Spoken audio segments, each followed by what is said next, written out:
اعوذ باللہ من الشیطان الرجیم والذین یکنزون الذہب والفضة ولا ينفقونها فی سبیل اللہ فبشرہم بعذاب علیم۔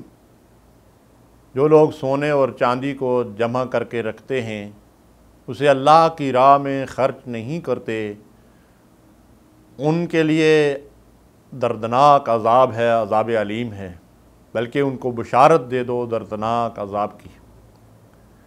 ناظرین کرام، بخل اور کنجوسی ہلاکت اور بربادی ہے۔ اس آیت مبارکہ میں اللہ تعالیٰ ارشاد فرماتے ہیں کہ جو لوگ کنز یعنی خزانے جمع کرتے ہیں سونے اور چاندی کے، والذین یکنزون الذہب والفضہ، سونا اور چاندی جمع کر کے رکھتے ہیں۔ کنز کی تعریف کیا ہے؟ اللہ کے نبی صلی اللہ علیہ وسلم نے فرمایا کہ جس مال کی زکوٰۃ ادا کی جائے وہ کنز نہیں ہے۔ تو یہ کم از کم اللہ تعالیٰ نے ہم سے ڈیمانڈ کی ہے کہ ہم 2.5% اپنے مال میں سے اللہ کی راہ میں زکوٰۃ ادا کریں۔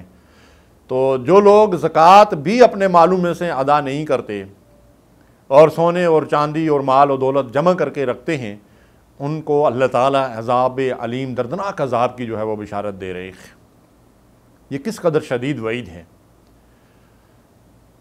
دوسری جگہ ارشاد فرمایا وَلَا يَحْسَبَنَّ الَّذِينَ يَبْخَلُونَ بِمَا آتَاهُمُ اللَّهُ مِنْ فَضْلِهِ وَخَيْرًا لَهُمْ بَلْ هُوَ شَرٌّ لَهُمْ سَيُطَوَّقُونَ مَا بَخِلُوا بِهِ يَوْمَ الْقِيَامَةِ۔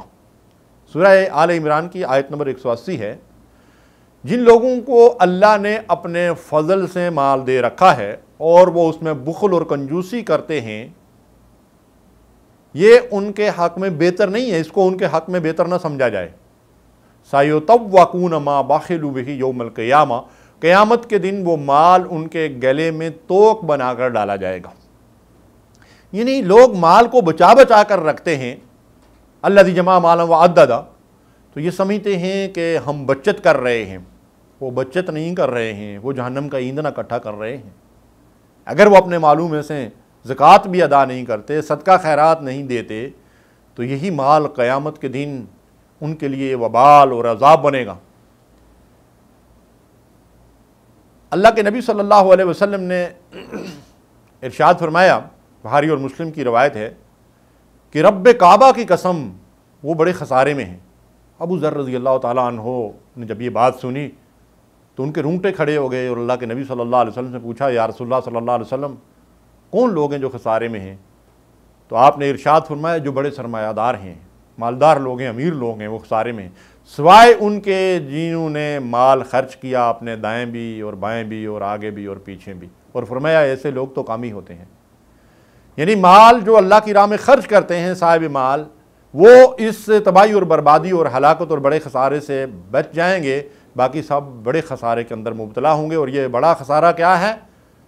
قیامت کے دن وہ لوگ جہنم کا ایندھن بنیں گے۔ امام ترمذی نے اس حدیث مبارکہ کو روایت کیا ہے کہ اللہ کے نبی صلی اللہ علیہ وسلم نے فرمایا کہ درہم اور دینار کا بندہ ملعون ہے، یعنی اس کے اوپر اللہ کی لعنت ہے۔ وہ جو الذی جمع مالا وعددہ، مال گن گن کر سینت سینت کر رکھتا ہے، اس میں سے اللہ کی راہ میں خرچ نہیں کرتا، بخیل اور کنجوس، وہ اللہ کی رحمت سے دور پھینک دیا جاتا ہے اور اس کے اوپر اللہ تعالیٰ کی طرف سے لعنت اور پھٹکار پڑتی ہے۔ امام طبرانی رحمۃ اللہ علیہ نے حدیث مبارکہ کو روایت کیا ہے کہ نبی صلی اللہ علیہ وسلم نے فرمایا کہ جب کبھی بھی کسی قوم نے زکوٰۃ روک لی، اللہ تعالیٰ اسے قحط میں مبتلا کر دیتا ہے، اور بارش روک لی جاتی ہے، اگر جانور نہ ہوں تو بارش بالکل ہی بند کر دی جائے۔ ہمارے حکمران زرعی اصلاحات کے لیے ٹیوب ویل اور جدید ذرائع کا استعمال تو کرتے ہیں، لیکن قوم کی کوئی ایسی تعلیم و تربیت کا انتظام نہیں کرتے کہ قوم کے لوگ، سرمایہ دار، مالدار لوگ اللہ کے خوف سے اپنے مالوں میں سے اللہ کی راہ میں مال خرچ کریں۔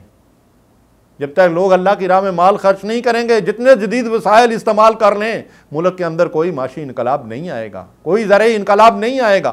اللہ تبارک و تعالیٰ ارشاد فرماتے ہیں وَلَوْ أَنَّ أَهْلَ الْقُرَىٰ آمَنُوا وَاتَّقَوْا لَفَتَحْنَا عَلَيْهِمْ بَرَكَاتٍ مِّنَ السَّمَاءِ وَالْأَرْضِ۔ بستیوں کے لینے والے ایمان اور تقوی کی روش اختیار کریں گے تو اللہ تبارک و تعالیٰ آسمانوں اور زمین سے ان کے لیے رزق برسائے گا، اوپر سے بھی رزق برسے گا، نیچے سے بھی اللہ تبارک و تعالیٰ کی زمین رزق اگلنا شروع ہو جائے گی۔ لیکن اگر اس کے مقابلے میں دوسرا رویہ ہے تو اللہ ارشاد فرماتے ہیں قُلْ يَا أَهْلَ الْكِتَابِ لَسْتُمْ عَلَىٰ شَيْءٍ حَتَّىٰ تُقِیمُوا التَّوْرَاةَ وَالْإِنجِیلَ وَمَا أُنزِلَ إِلَیْکُم مِّن رَّبِّکُم۔ اے اہل کتاب اگر تم تورات اور انجیل اور اہل ایمان سے کہا جا رہا ہے کہ وما انزل الیکم من ربکم، جو اللہ کی طرف سے تمہارے پاس قرآن آیا ہے اس کو اگر عملی طور پر نافذ نہیں کرو گے، قرآن و سنت کی بالادستی کو قائم نہیں کرو گے، شریعت کو نافذ نہیں کرو گے تو لستم علی شیء، تمہاری کوئی حیثیت نہیں ہے، پھر تم بھوکے ہو، ننگے ہو، قید کی حالت میں ہو، مصیبتوں پریشانیوں میں مبتلا ہو، اللہ تعالیٰ کو اس کی پرواہ نہیں ہے۔ تو ناظرین کرام، اللہ کی راہ میں مال خرچ کرنا بڑی خیر و برکت کا باعث ہے۔ اللہ رب العالمین سے دعا ہے کہ ہمیں اپنی راہ میں خرچ کرنے کی توفیق دے۔ اللہم صلی علی سیدنا محمد وعلی آلہ وصحبہ وسلم۔ اللہم صلی علی سیدنا محمد وعلی آلہ وصحبہ وسلم۔